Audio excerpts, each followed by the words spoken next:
Hollywood silver screen presenting the rig.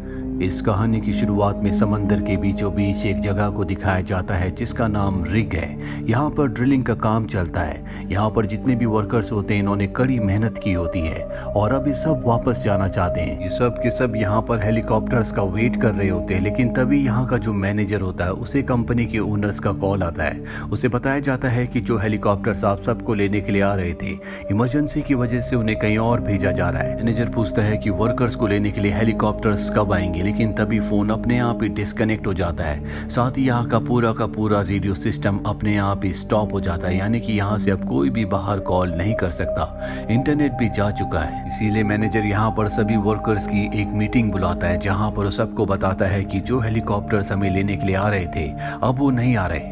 यहीं पर एक बूढ़ा आदमी होता है जो बार बार पूछ रहा होता है कि हेलीकॉप्टर्स हमें लेने कब आएंगे, लेकिन तभी यहाँ की लाइट भी चली जाती है और इस जगह पर जनरेटर होते हैं, जिस वजह से यहाँ के कुछ हिस्सों में अब भी लाइट होती है। और अगर जल्दी लाइट नहीं आई या रिग का प्रेशर बढ़ा तो सब के सब मारे जाएंगे। इस जगह का जो इलेक्ट्रिशियन होता है वो दूसरे शिप से कांटेक्ट करता है। उसे पता चलता है कि वहां पर भी यही प्रॉब्लम हो रही है और तभी ये पूरी की पूरी जगह हिलना शुरू हो जाती है। साथ ही इस जगह की एक हिस्से में आग भी लग जाती है। अब यहाँ की जो साइंटिस्ट है वो इस रिग को बंद नहीं करना चाहती और मैनेजर कहता है कि मुझे अपने वर्कर्स की, अपने साथियों की जान प्यारी है, इसीलिए वो पूरे सिस्टम को बंद कर देता है। और तभी फॉग का एक तूफान आता है जो पूरी की पूरी जगह को अपने अंदर समा लेता है। यहाँ पर एक वर्कर साइंटिस्ट से पूछता है कहीं ऐसा तो नहीं कि हमने जमीन में यानी कि पानी के अंदर बहुत गहरा ड्रिल कर दिया हो जिस वजह से सब कुछ हो रहा है। साइंटिस्ट कहती है कि ऐसा नहीं हो सकता। और अब यहाँ का जो मैनेजर होता है वो इलेक्ट्रिशियन को और एक और आदमी को ऊपर कम्युनिकेशन सिस्टम को चेक करने के लिए भेजता है। दोनों के दोनों ऊपर जाते हैं और जब ये ऊपर जाते हैं तो देखते हैं कि वहाँ पर एक पक्षी मरा हुआ है और तभी इलेक्ट्रिशियन के साथ जो दूसरा आदमी होता है वो नीचे आकर गिरता है, जिसके बाद सब के सब उसके पास आते हैं। इलेक्ट्रिशियन भी नीचे आ जाता है। वो सबको बताता है कि ये मेरे पीछे था पर अचानक से कैसे गिर गया मुझे नहीं पता। पर बूढ़े आदमी को उस पर शक होता है क्योंकि उसकी रस्सी खुली हुई थी और अब इस आदमी को जो ऊपर से नीचे गिरा था इसे अंदर लाया जाता है, जहाँ डॉक्टर सबको बताती है कि मैं इसे तभी ठीक कर सकती हूँ जब मेरे पास मेरे इक्विपमेंट्स होंगे। यहाँ पर ये चेक करते हैं कि ड्रिलिंग मशीन्स के जो पाइप्स होते हैं उनमें बिल्कुल भी प्रेशर नहीं होता। और ऐसा सिर्फ इनके रिग के साथ नहीं होता बल्कि आसपास जितने भी रिग होते हैं सबका यही हाल होता है। और अब वो आदमी जो ऊपर से नीचे गिरा था उसे होश आने लगता है। होश आने पर उसे एक विजन आता है जिसमें वो देखता है कि समंदर के दो हिस्से हो रहे हैं। वहीं बूढ़े आदमी को दिखाया जाता है जो मैनेजर की टेबल से एक खुफिया फाइल उठा लेता है जो इस कंपनी की होती है और जब वो उस फाइल के डेटा को पढ़ता है तो उसे बहुत गुस्सा आता है। इसके बाद वो सभी वर्कर्स को इकट्ठा करता है और सबको बताता है कि कंपनी ने हमसे झूठ बोला था, वो हमें घर छुट्टियों पर नहीं भेज रही थी बल्कि इस पूरे प्रोजेक्ट को बंद किया जा रहा है, जिसका मतलब ये है कि हम सब की जॉब जाने वाली है।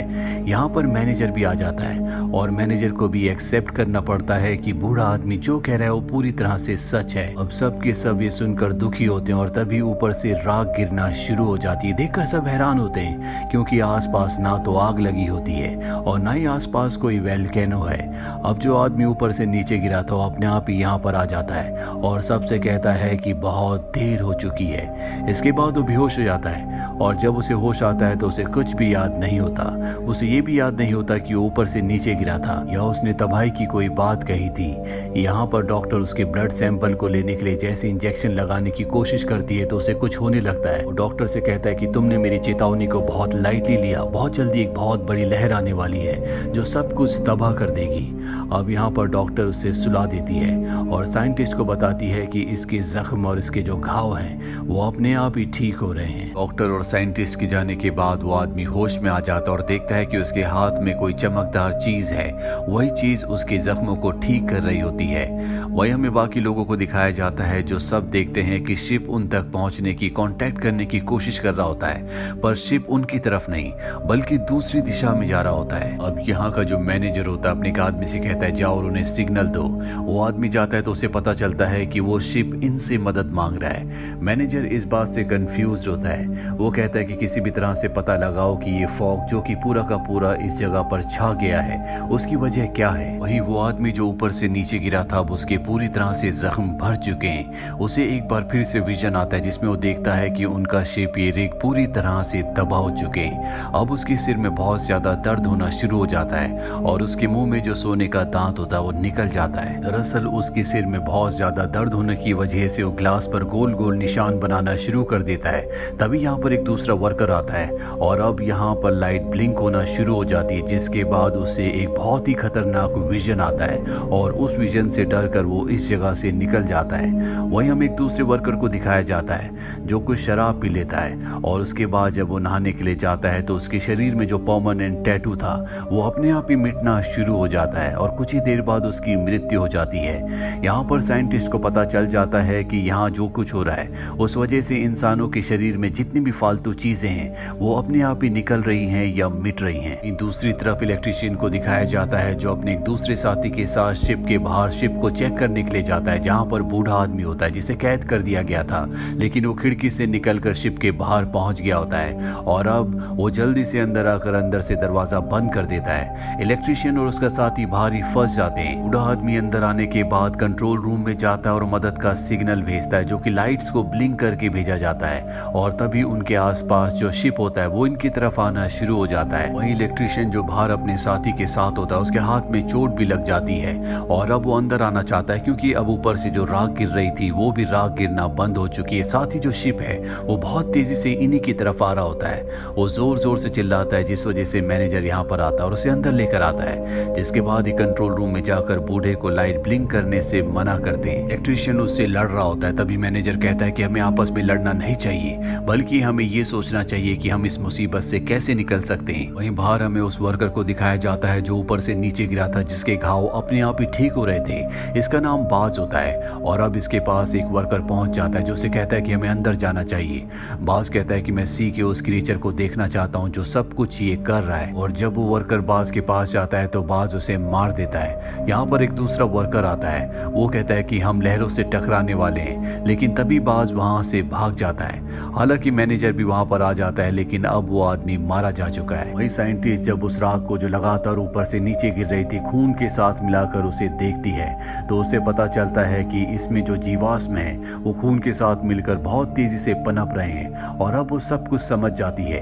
वो मैनेजर और डॉक्टर को बुलाती है और कहती है कि राख में जो जीवाश्म है उन्हें एक ऐसे शरीर की जरूरत है जो ताकतवर हो और ये किसी के भी शरीर में जाकर उसे अपना घर बना लेते हैं, इसीलिए जिसके भी शरीर में जाएंगे वहां पर ये पनपेंगे और उसके घाव को जल्द से जल्द ये हील कर देंगे। और ऐसा ही बाज के साथ हुआ था। मैनेजर कहता है कि हमें सबके सैंपल्स लेने चाहिए और देखना चाहिए कि किसके शरीर में ये सारे के सारे जीवाश्म हैं। दरअसल इन्हें अब राख से दूर रहना है। धीरे धीरे अब इस जगह से फॉग भी कम होना शुरू हो जाती है और तभी ये सामने वाले रिग को देखते हैं जो कि अब पूरी तरह से तबाह हो चुका है। वहीं बाज को दिखाया जाता है जो साइंटिस्ट के रिसर्च पेपर्स को देख रहा होता है। वहां पर इलेक्ट्रिशियन भी आ जाता है जिसे देखकर उसे गुस्सा आ जाता है और जब साइंटिस्ट वहां पर आती है तो देखती है कि बाज ने अपने खून के सैंपल को वहां से ले लिया है। वो बाज से उसके खून के सैंपल को मांगती है लेकिन बाज वहां से भाग जाता है। दरअसल बाज के खून का सैंपल बहुत ज्यादा इंपॉर्टेंट है, उसी सैंपल से पता लगाया जा सकता है कि यहाँ पर कितने लोग हैं जो इन्फेक्टेड हैं, लेकिन अब वो अपने खून के सैंपल को लेकर भाग चुका है। मैनेजर यहाँ पर जितने भी लोग होते हैं उन्हें दो टीम में बांटता है। वो कहता है एक टीम बाज को ढूंढेगी और दूसरी टीम शिप में काम करेगी। वहीं साइंटिस्ट जब इसके ऊपर और भी रिसर्च करती है तो उसे पता चलता है कि छोटे छोटे जो जीवाश्म हैं ये डायनासोर युग के हैं। डायनासोर्स के साथ इनका भी खात्मा हो गया था, लेकिन यहाँ पानी के अंदर बहुत गहरा ड्रिल करने की वजह से शायद ये दोबारा से जिंदा हो गए या बाहर आ गए हैं। वहीं दूसरी तरफ बाज को दिखाया जाता है जो अपने खून के सैंपल को पानी में फेंक देता है। वहां पर थोड़ा सा पानी होता है, बाज उसके ऊपर अपना हाथ लगाता है, उसके हाथ से बिजली निकल रही होती है और अब पानी में छोटे छोटे कीटाणु अपने आप ही पनपना शुरू हो जाते हैं। अभी बाज के साथ काम करने वाला एक वर्कर यहाँ पर आता है। बाज उसे देखकर छुप जाता है और वो वर्कर जब पानी में छोटे छोटे कीटाणुओं को देखता है तो दूसरे लोगों को यहाँ पर बुलाता है। बाज उस पर हमला करके यहाँ से भाग जाता है। इसके बाद यहाँ पर दो वर्कर आते हैं, वो उसे संभालते हैं और अभी देखते हैं कि पानी में जो छोटे छोटे जीवाश्म कीटाणु थे अब वो पौधों में बदल रहे हैं। साथ ही जिसके ऊपर बाज ने हमला किया था उसके मुंह में एक नकली दांत था, वो भी अपने आप ही निकल जाता है, जिसका मतलब ये है कि वो भी इन्फेक्टेड है। इस बात से वो डर जाता है और अपने दोनों साथियों के ऊपर हमला करके यहाँ से भाग जाता है। जिसके बाद डॉक्टर की एक साथी बाज तक पहुंच जाती है और देखती है कि उसके आसपास छोटे छोटे बहुत सारे पौधे हैं और अब डॉक्टर की उस साथी को बास कहता है कि जिस जगह से हम इन रिग से तेल निकाल रहे हैं, पहले यहाँ पर पूरी की पूरी एक प्रजाति रहती थी, अब जो पूरी तरह से नष्ट हो चुकी है, और उन्हीं के कंकालों से, उन्हीं के बचे हुए अवशेषों से हम ये तेल निकाल रहे हैं। हमें जल्द से जल्द सब कुछ खत्म करना होगा। तभी यहाँ पर वो दूसरा आदमी भी आ जाता है जो इन्फेक्टेड है। वो कहता है कि बास जो कुछ कह रहा है वो सच कह रहा है। अभी यहाँ पर बूढ़ा आदमी आ जाता है। बास अपने साथी के साथ इस जगह से भाग जाता है। वहीं रिग के बाहर दिखाया जाता है जहाँ पर गैस से आग जल रही थी। अब वो आग जलना बंद हो जाती है, जिसका मतलब ये है कि गैस हवा में चारों तरफ फैलना शुरू हो जाएगी, जो कि बहुत ही खतरनाक होगा। इन्हें किसी भी कीमत पर उस जगह आग जलानी होगी। इलेक्ट्रिशियन कहता है कि मैं ही काम करूंगा। वो एक फ्लेयर गन लेकर उस जगह जाता है, और जब वो फ्लेयर गन चलाता है तो बहुत बड़ा धमाका होता है। इस धमाके से आग तो दोबारा जल जाती है, लेकिन इलेक्ट्रिशियन बुरी तरह से जख्मी हो जाता है। उसे अंदर लाया जाता है जहाँ पर डॉक्टर उसका इलाज करती है। वहीं बास को दिखाया जाता है जो निचले हिस्से में होता है। उसे दोबारा से विजन्स आना शुरू हो जाते हैं, जिससे उसे पता चलता है कि अगर तेल निकालना, गैस निकालना बंद नहीं किया तो नीचे जो जीवाश्म है वो पूरी तरह से नष्ट हो जाएंगे, तबाह हो जाएंगे। इसीलिए वो तेल वाले पाइप्स को ब्लॉक कर देता है, जिससे पाइप्स में बहुत ज्यादा प्रेशर पड़ना शुरू हो जाता है। इलेक्ट्रिशियन जो पूरी तरह से ठीक हो चुका है, वो पेपर पर उसी तरह के गोल निशान बनाना शुरू कर देता है जिस तरह से बाज ने बनाए थे, यानी कि अब वो भी इन्फेक्टेड है। वही मैनेजर देखता है कि अब यहाँ जो पाइप्स हैं उनका प्रेशर बहुत ज्यादा बढ़ चुका है, वो ब्लास्ट हो सकते हैं। इसीलिए तय करते हैं कि समंदर के नीचे जो वॉल्व है उसे बंद कर देंगे ताकि प्रेशर पूरी तरह से खत्म हो जाए, और इसके लिए समंदर के नीचे एक रोबोट को भेजते हैं जिसमें एक कैमरा भी लगा होता है, जिस कैमरे से देखते हैं कि पानी की सतह में गोल गोल आकृतियां बन रही होती है। ये उसी तरह की आकृतियां होती हैं जिस तरह की बाज ने और साथ ही इलेक्ट्रिशियन ने गोल गोल आकृतियां बनाई थी। अब यहाँ पर कम्युनिकेशन सिस्टम यानी कि सिग्नल्स आना शुरू हो जाते हैं, जिसके बाद मैनेजर यहाँ से एक गार्ड को फोन करता है ताकि यहाँ पर मदद भिजवा सके, लेकिन सिग्नल कमजोर होने की वजह से गार्ड उसकी बातें नहीं समझ पाता।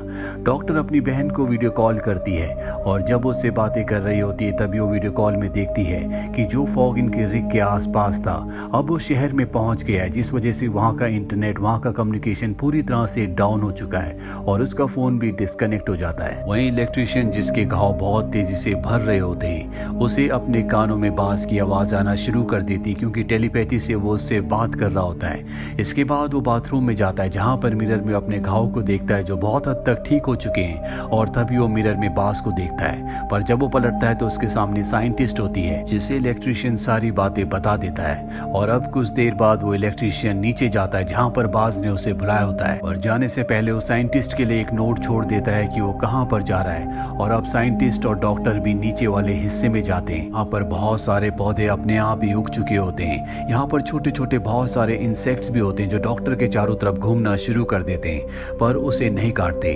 तभी वहाँ पर साइंटिस्ट आ जाती है और डॉक्टर को अपने साथ ऊपर ले जाती है। वहीं ऊपर दिखाया जाता है कि सब लोग खुश हैं क्योंकि उनके सामने एक बहुत बड़ा शिप होता है जो उन्हीं की तरफ आ रहा होता है। दरअसल पहले जो शिप इनकी तरफ आ रहा था उसने अपना रास्ता बदल लिया था, इसीलिए वो कभी इन तक पहुंचा नहीं। और अब इस शिप से जो इनकी तरफ आ रहा होता है उससे एक बोट आती है जिसमें कुछ लोग होते हैं, और इन्हीं में एक होता है सीनियर जिसका नाम डेविड है। दरअसल वो रिसर्च टीम में काम किया करता था, और अब वो सीधा इनकी लैब में जाता है जहाँ वो साइंटिस्ट को बताता है कि वो उस रिग में काम किया करता था जो अब ब्लास्ट हो चुका है। वहाँ पर ब्लास्ट होने की वजह से लगभग सभी लोग मारे गए, लेकिन ये और कुछ लोग बच गए। साइंटिस्ट उससे पूछती है कि तुम्हें यहाँ पर क्यों भेजा गया, जिसका सीनियर कोई जवाब नहीं देता क्योंकि वो चाहे तो वापस भी जा सकता था।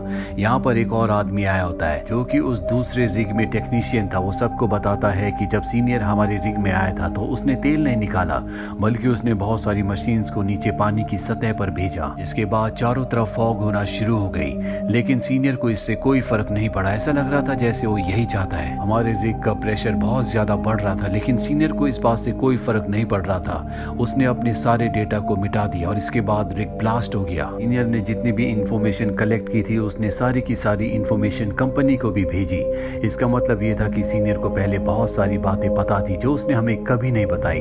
दरअसल ये जो आदमी था उस रिग में पहले से काम करता था और सीनियर उनके रिग में आया था, जिस तरह से अब वो इस नए रिग में आया है। वहीं डॉक्टर साइंटिस्ट की रिसर्च से पता लगाती है कि जमीन में यानी कि पानी की सतह पर जो 5 आकृतियां, गोल आकृतियां बन रही है, ये 5 अलग अलग आकृतियां, 5 अलग अलग दायरे हैं, और जब 5वां दायरा बन जाएगा तो बहुत बड़ी तबाही आएगी। इलेक्ट्रिशियन को दिखाया जाता है जो बाज के साथ अब मिल चुका है। बाज उससे कहता है कि तुम्हें इस पूरे सिस्टम को शट डाउन करना होगा। दरअसल उसे शट डाउन करना नहीं आता, इसीलिए उसने इलेक्ट्रिशियन को यहाँ पर बुलाया था और वो किसी भी कीमत पर इस सिस्टम को शट डाउन करना चाहता है। दरअसल इस वक्त जहाँ पर बाज और इलेक्ट्रिशियन होते हैं, यहाँ का पूरा वातावरण बदल चुका होता है क्योंकि यहाँ पर पौधे हैं। बाज इलेक्ट्रिशियन को बताता है कि बहुत जल्दी मैं इस पूरे वातावरण के साथ मिल जाऊंगा।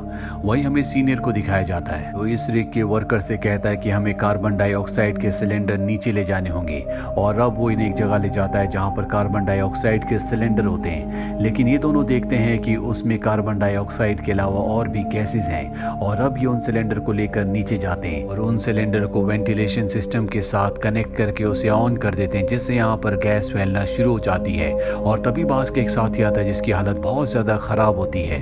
अब यहाँ पर गैस फैल रही होती है, इसीलिए यहाँ पर जो पौधे होते हैं वो भी मरना शुरू कर देते हैं और यही सीनियर का प्लान होता है। वही इलेक्ट्रिशियन वेंटिलेशन सिस्टम को बंद करने की कोशिश करता है, लेकिन इससे पहले कि वो ऐसा कर पाता वो बेहोश हो जाता है। साथ ही बाज भी बेहोश हो जाता है। वो तीन लोग, जिन तीनों लोगों को सीनियर ने नीचे भेजा था ताकि उस सिलेंडर को वेंटिलेशन सिस्टम के साथ कनेक्ट कर सकें, उनमें से दो तो बाहर आ जाते हैं लेकिन एक अंदर रह जाता है और ऊपर से सीनियर दरवाजों को बंद कर देता है, जिसकी वजह से इनके एक साथी की अंदर ही मृत्यु हो जाती है। साइंटिस्ट को और मैनेजर को भी बात पता चल जाती है, इसीलिए वो सीनियर के पास आते हैं और उससे पूछते हैं कि तुमने ऐसा क्यों किया। वो कहता है ऐसा करना जरूरी था, लेकिन साइंटिस्ट को लगता है कि ये जरूरी नहीं है, इसीलिए वो नीचे जाती है जहाँ पर वो देखती है कि इलेक्ट्रिशियन बेहोश है। वो उसे होश में लाने की कोशिश करती है लेकिन वो होश में नहीं आ रहा होता, पर तभी उसका जमीन में सूखे हुए पौधों पर हाथ लगता है, जिसके बाद इलेक्ट्रिशियन होश में आ जाता है। पौधे हरे होने लग जाते हैं, साथ ही बाज भी अब होश में आ चुका है। वहीं दूसरे रिग का जो टेक्नीशियन होता है वो यहाँ पर मैनेजर को बताता है कि सीनियर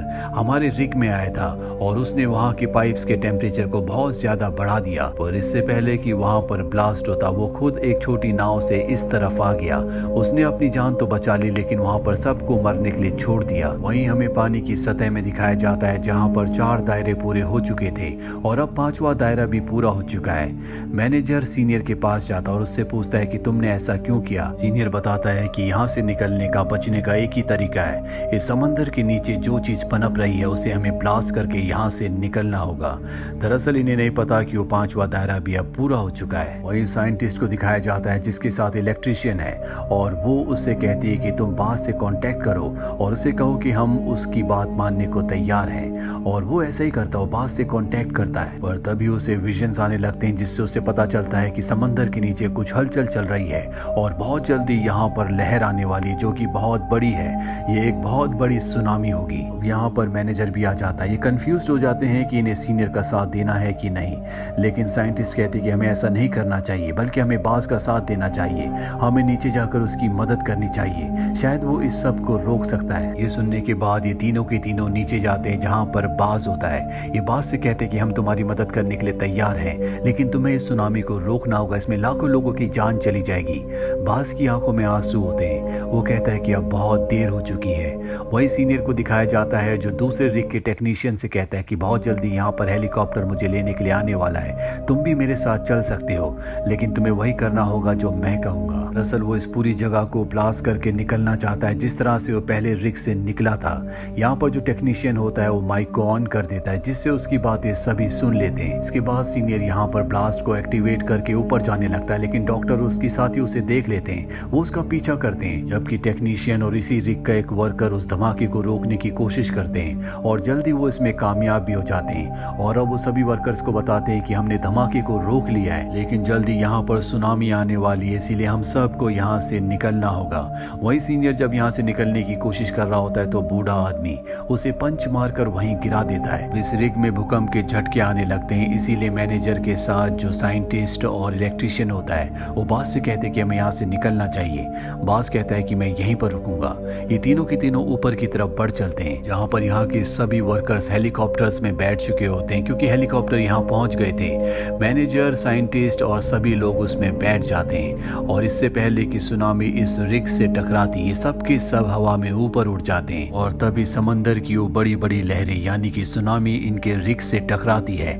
बाज अकेला होता है जो इस रिग में होता है, उसके सामने रोशनी होती है और वो उन जीवाश्मों के साथ मिल जाता है। ऐसा लगता है जैसे दूसरी दुनिया का रास्ता खुल गया है। वहीं हेलीकॉप्टर में हमें दिखाया जाता है जहां पर सीनियर साइंटिस्ट और डॉक्टर के साथ बाकी सारे वर्कर्स भी होते हैं। इसमें सीनियर भी होता है क्योंकि इन्होंने सीनियर को भी बचा लिया होता है। सीनियर कहता है कि हमें दूसरे रिग में जाना होगा, हम शहर नहीं जा सकते क्योंकि ये सुनामी शहर की तरफ बढ़ रही है। और कुछ ही पलों के बाद हमें दिखाया जाता है कि शहर में सुनामी आ चुकी है और इसी के साथ ये वेब सीरीज यहीं पर खत्म हो जाती है। उम्मीद करते हैं कि ये वेब सीरीज आपको पसंद आई होगी।